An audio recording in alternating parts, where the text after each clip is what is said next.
Welcome to my channel. I hope today's story captures your interest and leaves you wanting more. Your continued support truly means a lot to me. Now, let's get started with the story. "He's just a useless father," my stepdaughter said in court. She said it without looking at me. Her voice didn't tremble. There was no hesitation, no stammer of nerves, just the kind of cold, effortless cruelty that lands harder than screaming ever could. I watched the words leave her mouth like a final nail driven without effort, only certainty. Emily sat beside her, my wife of 17 years. Her hands were neatly folded, legs crossed. She didn't object, didn't glance in my direction.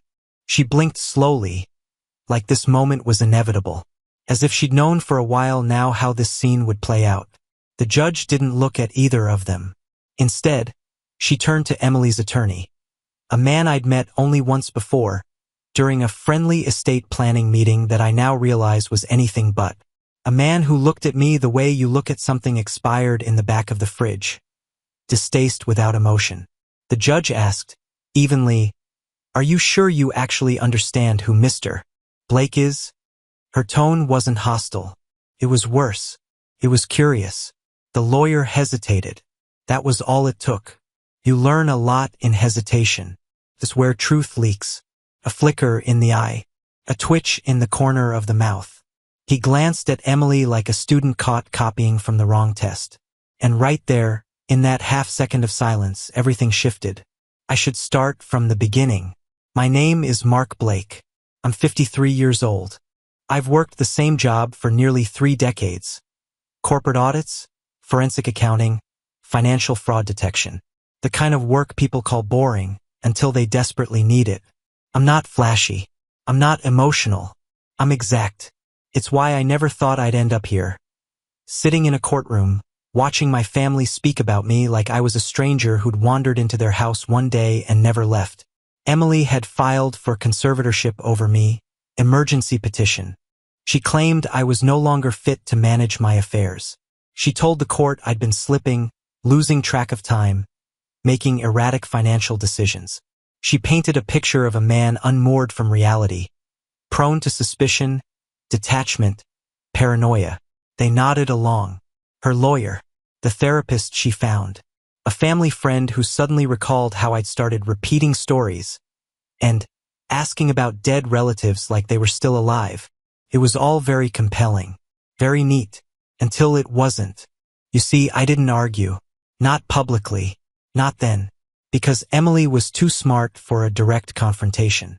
She'd turned the tide in whispers, laid the groundwork in private, behind my back under the surface. I couldn't outtalk her, but I could outtrack her. While she built her story, I studied hers. She had underestimated me. She thought I'd be too shocked to move, too wounded to question. But I did what I've always done. I watched. I listened. I wrote down everything. Started small. A flag transaction in one of our joint accounts. A $9,900 wire, just under the federal reporting threshold, sent to a trust I'd never heard of, with an out-of-state routing number. That same weekend, Emily had visited my mother. My mother, who had lived in a care facility since her stroke. My mother, who Emily volunteered to see because, she said, it was easier if one of us stayed consistent. Emily always made herself sound noble. I traced the wire. Then another. $9,700, same destination. Then another, this one broken into 2 consecutive payments. And all within 48 hours of Emily visiting the care home alone. At first, I told myself there had to be an explanation. A mistake. Something missed in my review. But there wasn't. The accounts were real. The trust was real. The withdrawals were real. I pulled records. She never noticed. She assumed I was spiraling. Too lost in my own deterioration to notice what she was doing. That was the genius of her lie. If I questioned anything, it was more proof of my instability. If I stayed silent, she had the stage to herself. So I stayed silent and I gathered. And it hurt, every second of it. To know the woman I shared my bed with, the woman who held my children's hands, the woman I had built a life with, had chosen to rewrite me, erase me, And not just me, but everything I had built, everything I had earned. Worse, she did it with the ease of someone who had been preparing for years. The financial sabotage was only one side. The social one cut deeper. Our children, or rather her children, had started pulling away months earlier. Josh, my stepson, began ghosting calls. Busy with work, he said. Lily, the youngest, once so eager to cook dinner with me, suddenly too tired for anything but closed doors and cold greetings. I thought it was age. It wasn't. They were being told a version of me, one that didn't exist. A narrative where I was slipping. A burden. A man they'd need to protect their mother from. The knife in the back was sharpened with quiet conversations. Soft concerns. False caretaking. And then came the motion. I was served at home. The papers said, incompetence. Erratic behavior. Potential danger to himself and others. The language was clinical, sanitized betrayal. By the time I appeared in court, the machine was already moving. Emily's case was airtight until it met mine. Because while she told stories, I showed spreadsheets. While she gestured to my supposed decline, I presented the timing of her visits to my mother alongside bank activity that clearly didn't belong to someone with pure intentions. My mother's stroke had impaired her cognition. She had lucid days, yes, but they were fleeting, unpredictable. Emily knew this. She'd known it better than anyone. And she had used it. The emergency conservatorship was meant to be swift, efficient. But I was patient. And quiet. Too quiet, perhaps. It made them believe I was defeated. That I'd rolled over, surrendered. But I was biding time. Pulling threads. Watching the fabric fray under my fingers. And when it came time to speak, I let the records do the talking. Because that's the thing about paper, it doesn't care who tells the better story. It only cares what's real. Emily didn't expect me to fight. She expected collapse. What she got was calculation. At home, I pretended to falter. I played the part. Distracted, slow, heavy with thought. It made her bolder. Careless. I saw her late-night calls. The way she tucked receipts behind bookshelves. Burned documents in the fireplace she never used before. I watched her behavior change. More controlling, more irritable. I logged it all. I saw the mask slip before anyone else. The court hadn't, not yet. But the judge's question had cracked the air. Are you sure you actually understand who Mr. Blake is? It wasn't just a question. It was a warning. The lawyer shifted in his chair. Emily's hands clenched tighter. Her mouth tensed, as though holding back a snarl. My stepdaughter, the one who'd called me useless, looked away. They had believed their version of me would be enough to erase the real one. They were wrong, because now the records were speaking, and I was done being silent. After the hearing adjourned that afternoon, I drove north. Not home, not yet. Home didn't feel like mine anymore. It had become a place of muffled conversations and strategically drawn blinds. My wife lived there, yes, but so did a stranger, a version of her I no longer recognized. I had slept beside her for 17 years, and yet somehow, she'd grown teeth in her sleep. Instead, I went to my mother's house. It sat at the edge of a cul-de-sac where nothing ever changed. Same mailboxes, same cracks in the pavement, same neighbors who nodded politely and kept their distance. The house itself was modest. Brick, crooked porch light. Her hydrangeas had withered since she was moved to the care facility, but the skeletons of their bloom still clung to the stalks like they were waiting for her to come home. She never would. I unlocked the front door, the same key I'd had since I was 16, and stepped into silence. Dust danced in the late afternoon light. The air smelled like unopened boxes and something faintly sweet, like old perfume long since dried into the fabric of the curtains. This house had always been hers, and by extension, it had always felt like part of me. But now it was something else, evidence. Emily had visited this place regularly after the stroke. She'd offered, insisted on handling errands, collecting mail, checking in on upkeep. No reason for you to stress, she told me. You've got enough on your plate. I believed her. I let her move in the shadows, because that's what trust does. It hands over the flashlight and walks away. That was my mistake. Now I was here to dig through the dark. I started with her filing cabinet. Metal, tan, the same one she'd had since the late 90s. She kept it in the study, beneath a dusty oil painting of a lake we never visited. The drawers groaned when I opened them. Tax returns, insurance policies, correspondence from banks, social security statements. Her handwriting was everywhere. Crisp, controlled, delicate as lace. But none of it told me what I needed to know. Then I found it. A locked drawer, bottom left. Not unusual, but when I looked closer, I noticed something off. Faint scratches near the keyhole. A jagged indentation like someone had forced it open once before. I used a flathead screwdriver, slid it in, twisted slowly. The lock gave. Inside, folders, neatly labeled. Some medical records, some bills.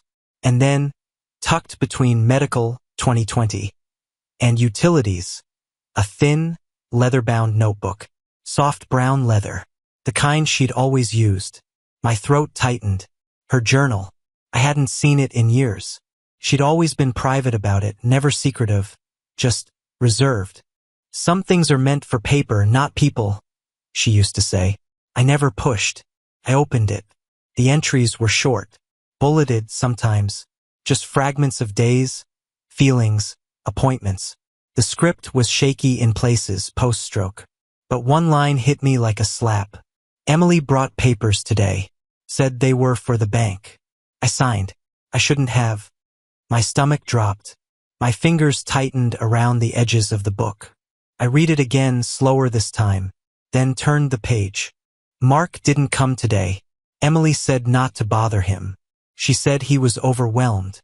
Another page. More forms. Too many signatures. My head hurts. She said it was just to make things easier. I feel tired. Then, later, an entry scrawled with more force, as if written on a surge of clarity. If you're reading this, something has gone wrong. I trusted you to see what I couldn't. I sat there for a long time. No sound in the house. Just me, her words, and the realization that my mother had known. Somehow. Even in her haze. Even through the medication and the fog of age. Some part of her had registered that something was wrong. She'd written it down, hoping I'd find it if she couldn't tell me herself. I didn't cry. Couldn't. There wasn't room for grief in that moment. Only fury, compressed and cold, forming into something sharper than tears. I didn't take the journal. I photographed every page. I left the originals untouched. Evidence belongs where it was born. From there, I pulled the folders apart. In one marked, trust agreements, I found a copy of the power of attorney, the one Emily had convinced my mother to sign just 2 weeks after her stroke. 2 weeks.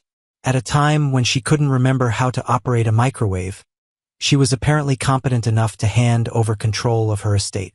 The signature was hers, but shaky, off-center. No witness signature. No attending notary seal. Illegal? Maybe not. Immoral? Undeniably. I scanned that too. Added it to the file. Next, I checked timestamps. The journal entries matched the dates of Emily's visits to the care home. I still had those logged from my calendar. Every time I tried to schedule a visit, she said, "Oh, I already stopped by yesterday." She was sleeping. She was always sleeping. Except apparently she wasn't. She was signing. By the time I left the house, the sun had dropped behind the trees. I stood in the kitchen for a moment before I went, staring at the spot where my mother used to balance her checkbook every Sunday. A stack of toast crumbs always next to her. She believed in tracking every penny, said it told the story others tried to hide. She was right. I drove straight to Jane Roberts' office, my attorney. She was waiting. I handed her the journal photos and the scans of the documents. She said nothing for a long time, just scrolled, zoomed, annotated. Her fingers moved across her tablet like a pianist on the edge of a concerto. "We have a case," she said finally. Not triumphant, not excited, just certain. She made copies, sent formal notices to Emily's counsel requesting a stay on the conservatorship petition due to new financial evidence. Filed a motion to admit documentation that challenged the authenticity and timing of the power of attorney. "Don't we want a file to overturn it now?" I asked. She shook her head. No, we want to wait. Let her double down. Let her make it worse. I nodded. In court, Jane presented nothing dramatic. No speeches. No emotion. Just numbers. Names. Dates. She showed transfers that aligned perfectly with Emily's solo visits. She showed the disbursements to a trust Emily conveniently forgot to disclose. She showed bank notices forwarded to Emily's email, the same email that appeared on the trust's beneficiary record. She showed how those amounts were split across different days to avoid banking thresholds. She showed medical records attesting to my mother's cognitive impairment during the weeks Emily collected signatures. Every piece of it was silent thunder. The judge listened without comment. Her pen moved. Her eyes flicked from one exhibit to the next. Occasionally, she looked at Emily's lawyer. Never at Emily. When Jane finished, the room was quiet. You could hear the ceiling fan. Then the judge turned. She looked at Emily's lawyer with that same curious gaze she had worn earlier. Did you know Mr. Blake is a specialist in corporate audits and fraud detection? The man shifted in his seat. No answer. Emily's eyes narrowed. Her lips parted. And for the first time, she spoke without confidence. He hides behind spreadsheets, she snapped. That doesn't make him competent. The judge didn't blink. Sit down, she said. Just that. No anger. No volume. Just authority. Emily obeyed.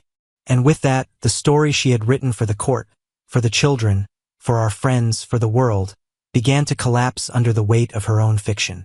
The thing about fraud, real fraud, not the corporate buzzword tossed around at board meetings, is that it doesn't scream. It doesn't declare itself. It leaks, quietly, inevitably, and when it begins to unravel, it never does so all at once. A phrase, then falls. Emily's story didn't break in court that day. It bent. But the bending was all that Jane Roberts needed. Over the next 2 weeks, Jane filed formal requests to multiple financial institutions, citing the court's pending review and the suspected exploitation of a vulnerable adult. She submitted letters to the Office of Elder Financial Protection and Adult Protective Services. She forwarded the journal entries, the conflicting power of attorney documents, and a medical affidavit signed by my mother's attending neurologist. All within bounds. All by the book. I watched it happen like a man sitting outside a burning house he no longer owned. Emily still slept in the same bedroom. She still made coffee in the kitchen. But something had shifted. The confidence was cracking. Her smiles were tighter now. Her silences longer. She paced when she thought I wasn't watching. I was always watching. She didn't know that the trust account had been flagged by the bank. That her consulting transfers were now under review. She didn't know that I had submitted a formal request for forensic review of her emails, her texts, her financial activity under our joint marital estate. And she certainly didn't know that Adult Protective Services had already opened an inquiry, quietly, but officially. The day we returned to court, her lawyer walked in first. He looked like a man who hadn't slept. Papers tucked under one arm, phone in the other. Jane didn't speak to him. She didn't need to. Her case was alive on its own now, alive and breathing. The courtroom was colder this time. Or maybe it was just me. I wore the same suit, brought the same notepad. But I was no longer a man on the defensive. I was a man holding receipts. The judge didn't waste time. She began by referencing the irregularities Jane had submitted in her supplemental filing. Dates, accounts, medical records. She cited case law, statute. Then she turned to Emily's counsel. Have you had time to review this material? He cleared his throat. We have, Your Honor. And we. She cut him off. Then you're aware that Mrs. Blake received nearly $100,000 in discretionary transfers within 6 months of assuming power of attorney. Yes, Your Honor. But we dispute the implication. The judge's voice didn't rise, but her pen tapped once against the bench. Implication is irrelevant. The numbers are factual. The transfers are traceable. And the timing aligns with the documented decline in Ms. Helen Blake's cognitive function. Emily stiffened. The judge continued. Furthermore, your client's original petition characterized Mr. Blake as emotionally and mentally unstable, incapable of managing his finances. And yet, He is the one who uncovered the inconsistencies and compiled the documentation we now consider material to this hearing. Would you like to explain that discrepancy? He hesitated. Emily's fingers dug into the edge of the table. Your Honor, she said suddenly. Mark is obsessive. He's always tracked everything. That doesn't mean he's stable. The judge didn't look at her. She turned instead to Jane. Please proceed. Jane rose. Her voice was even. As stated, we've traced multiple transfers, each carefully structured to avoid regulatory review, each tied directly to weekends where Mrs. Blake visited the care home alone. Additionally, the trust, filed under a fictitious beneficiary name, lists Mrs. Blake's email address as the primary point of contact. We have verified this through domain lookup and corresponding provider metadata. Emily's lawyer interrupted. Your Honor, we believe this information is circumstantial. It's being framed as fraudulent without full forensic review. Jane was ready. She slid a document across the table. We've completed that review. Independent verification confirms the activity originated from devices under Mrs. Blake's Apple ID. Her phone, her iPad, her laptop, all authenticated, all mapped. That's when it happened. The judge paused. She folded her hands. And then, slowly, she turned to me. Mr. Blake, is it correct that you have worked in financial fraud detection for over 25 years? I nodded. Yes, Your Honor. And would you consider your findings in this case consistent with patterns of asset redirection and elder exploitation? Yes, I said simply. She nodded once, then turned back to the opposing counsel. Based on the documentation provided and the timeline established, I find that the original petition for conservatorship lacks merit, and that the petitioner has acted in a manner inconsistent with fiduciary integrity. The petition is denied with prejudice. With prejudice. That phrase landed harder than anything else. It meant Emily couldn't refile, couldn't repackage her accusations under new language. Her story had reached its ceiling and collapsed. Then came the second blow. The judge continued. Additionally, I am referring this case to the District Attorney's Office for further review under State Statute 825. 103, Financial Exploitation of a Vulnerable Adult. Emily went still. No outburst. No protest. Just the slow, creeping awareness of what that meant. It wasn't an arrest. Not yet. Not publicly. But it was the beginning. The courtroom emptied slowly. Emily stayed seated longer than the rest. Her lawyer whispered something urgent, maybe soothing. She didn't respond. I passed her on the way out. She didn't look at me. Outside, the wind had picked up. I felt the cold bite of winter creeping in, even though the trees still held onto their colors. Jane walked beside me, flipping through documents. You know she'll try to spin this, she said. Say it was stress. Say it was grief. She'll say it was me, I said. Jane didn't disagree. Within weeks, the DA's office followed through. They didn't make a spectacle. No police at the door. No mugshots. Just a summons. Emily was charged with financial exploitation. 3 counts. 1 for each transfer traced to an incapacitated signature. The plea deal came 3 months later. 3 years probation, full restitution with interest, and a lifetime ban from holding any fiduciary authority over another adult. No jail time, but she wasn't walking away clean. She tried to spin it, of course. To Josh. To Lily. She said it was an accounting mistake. Miscommunication. She even tried blaming it on the care home staff. But the numbers didn't lie. The dates didn't lie. The journal didn't lie. And quietly, methodically, everything she'd built on that lie began to erode. The house she'd secretly purchased under the trust was sold. Proceeds used for restitution. The second vehicle? Gone. Leased under the trust, too. The community board she served on quietly replaced her, due to personal legal matters. The PDA emails stopped.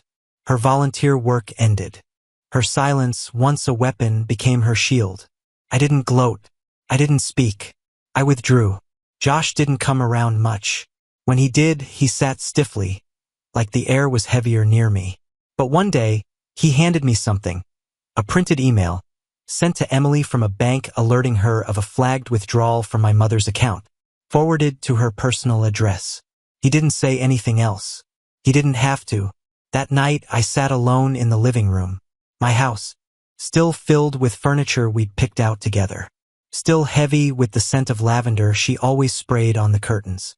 Felt like a museum, a monument to a life I'd paid for and lost anyway. But I wasn't broken. I was free, not happy, not healed, but no longer living inside someone else's fiction. The justice had been quiet, but it had spoken. And Emily?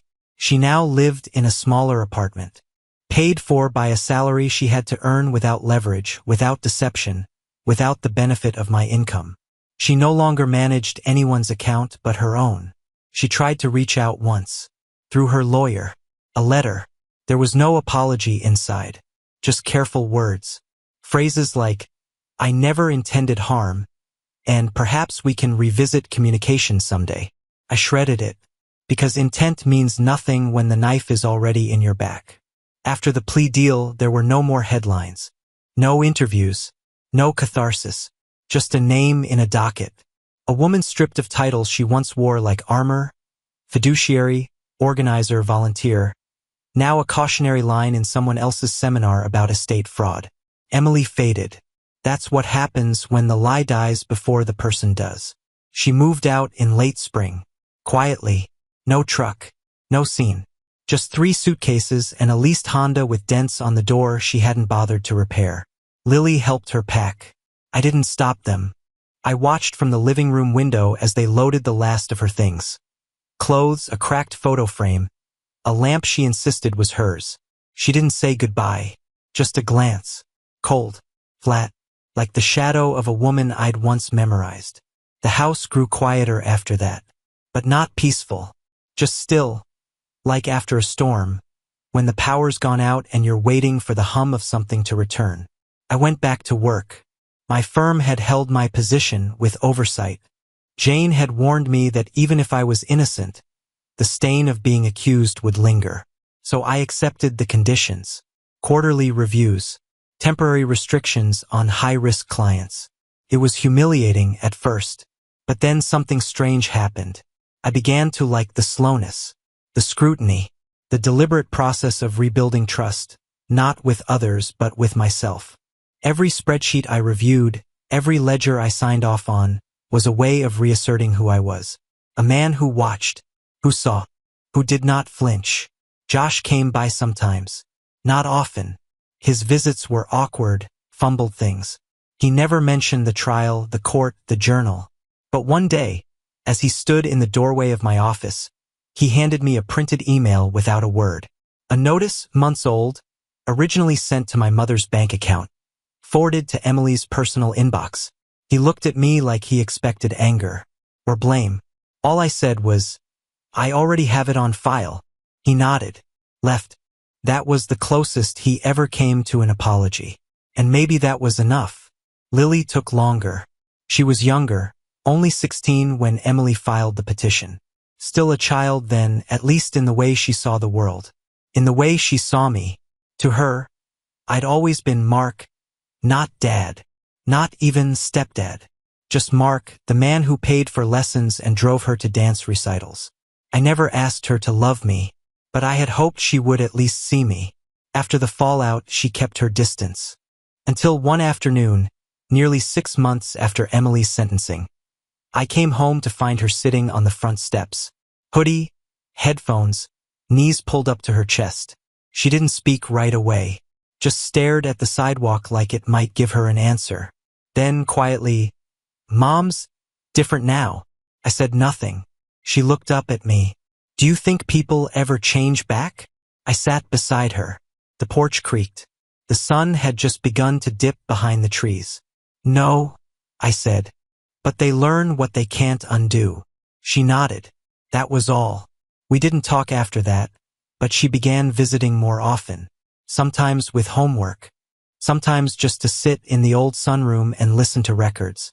She brought up therapy once, said her counselor thought it might help if I joined a session.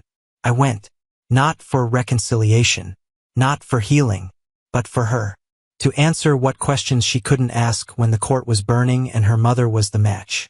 In one session, she asked, "Why didn't you ever yell? Why didn't you fight back harder?" I stared at her for a long moment. Then I said, "Because fighting is easy. Watching is harder." She nodded, and something in her face softened. Not forgiveness, but understanding. Emily reached out one more time. A letter, delivered by courier. No return address. The envelope was thick, expensive, as if she thought the weight of the paper could make up for what she'd done. Inside, 2 typed pages. It wasn't an apology. Not truly. It was a defense papered in remorse. I never meant for things to go this far. I was scared. I thought I was protecting the family. Each line a distortion, a half-measured attempt to rename the wreckage. I read it once, then again. Then I slid it into my filing cabinet, under a folder labeled Incident 2025. I never replied, because you don't answer the echo of a fire you've already walked through. By winter, I sold my mother's house. It wasn't a spiteful decision. I didn't need the money, but holding on to it felt dishonest, like trying to keep a chapter alive after the last line had already been written. I cleaned it out myself, room by room. I left the kitchen for last. That was her place, her domain, the spot where she'd count her pension down to the cent, where she taught me to read by tracing numbers on a checkbook register. I stood at the counter for a long time. Then I placed her journal, the original, back where I'd found it, on the windowsill above the sink. "I didn't look away," I whispered. I locked the door behind me. The day the new buyers moved in, I didn't linger. I handed them the keys, nodded politely, drove away. I didn't look back, because the truth doesn't live in walls or furniture or names on a deed. It lives in what we carry after. And I carried a silence that didn't ache anymore. A silence that wasn't grief, but clarity. Emily never apologized to my mother, never even mentioned her again. But in a way, the restitution said everything she never could. Every dollar returned was an admission her words refused to speak. And me? I learned to live smaller, not lesser, smaller. Fewer assumptions, fewer blind spots. I tracked my emotions the way I used to track expense accounts, with precision, with accountability. I allowed myself to trust, but never without margin, never without backup. I never remarried. People asked why. They meant well. They said things like, "You'll find someone better," or "Don't let her ruin the idea of love." But it wasn't about ruin. It was about truth. I'd once believed marriage was a contract. It isn't. It's a risk ledger. And I'd already paid more than I could ever recover. Sometimes Lily visits now with her fiancé. Josh sends an occasional email. Birthdays, holidays. We're not close, but we're no longer fractured either. We're something else, honest. They no longer pretend I'm their father. And I no longer pretend they owe me that title. We exist on clean terms, earned terms. And that's more than I thought I'd ever get. Now, when I walk through my home, the one I kept, I see the past in pieces. A photo here, a receipt left too long in a drawer. I don't throw them out. I don't need to erase what was. I just refuse to relive it. The story ended. The only question left is the one I ask you now. The same question I asked myself when I turned off the lights in my mother's house for the last time. Was I wrong? Was I wrong to watch my wife dig a pit and let her fall in? Was I wrong to stay silent until the silence hurt her more than any scream? Was I wrong to put numbers before family? Or did the numbers reveal the truth the family refused to name? You tell me, because I've lived both sides now, the giver and the ghost. And the only thing I know for sure is this: justice doesn't always shout. Sometimes it just keeps the receipts.